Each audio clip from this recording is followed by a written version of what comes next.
പിന്നെ എന്തൊക്കെയാ വിശേഷങ്ങള്? വാ ഇരിക്ക്. അന്ന് കണ്ടതിലും ക്ഷീണിച്ചുട്ടോ. ക്ഷീണിക്കും. പയ്യെ തിന്ന പനയും തിന്ന. ലേഡി ക്യാപ്റ്റൻ എന്താ പറയണേ? ലേഡി ക്യാപ്റ്റനോ? ഏട്ട ക്യാപ്റ്റൻ ആവുമ്പോ ലേഡി ക്യാപ്റ്റൻ ആവണല്ലോ. എന്നെ കണ്ടൂടാ. എന്റെ ഏട്ടനോട് ഞാൻ മിണ്ടണതും 10 കാശ് ചോദിക്കണതും ഇവർക്ക് ഇഷ്ടമല്ല.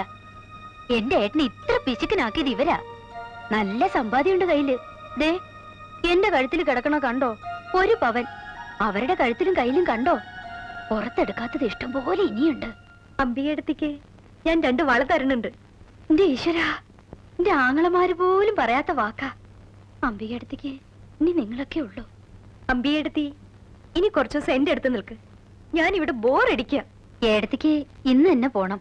പോയിട്ട് പിന്നെ വരാം. ഞാനൊരു സത്യം പറഞ്ഞ ശോഭക്കുട്ടി വിഷമിക്കരുത്. എന്റെ സ്വന്തം അനിയത്തെ പോലെ ആയതുകൊണ്ട് പറയണ. വിജയൻ ശോഭയെ കല്യാണം കഴിച്ചത് ഇവിടെ ആർക്കും ഇഷ്ടായിട്ടില്ല. പ്രത്യേകിച്ച് ലേഡിക്ക്. നല്ലിനെ കെട്ടിക്കണമെന്നായിരുന്നല്ലോ പ്ലാൻ. സ്വത്ത് കൊടുക്കണ്ടല്ലോ. അവളാവുമ്പോ പറഞ്ഞത് കേട്ട് നിന്നോളും. ഏട്ടനാണെങ്കിലോ ഭാര്യ പറയുന്നാണ് നിയമം. അതുകൊണ്ട് പോരുണ്ടാവും. അത് നോക്കി നിന്നോളണം. എന്റെ അനിയത്തേക്കാണ്.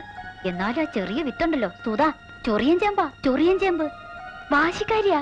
വിജയൻ നള്ളിയെ കെട്ടാത്തതിനുള്ള വാശിക്കാ പെണ്ണ് കണ്ട് ഉറപ്പിച്ചു പോയ ചെക്കനെ നള്ളിക്ക് വിട്ടുകൊടുത്തത്. അങ്ങനെയാണോ?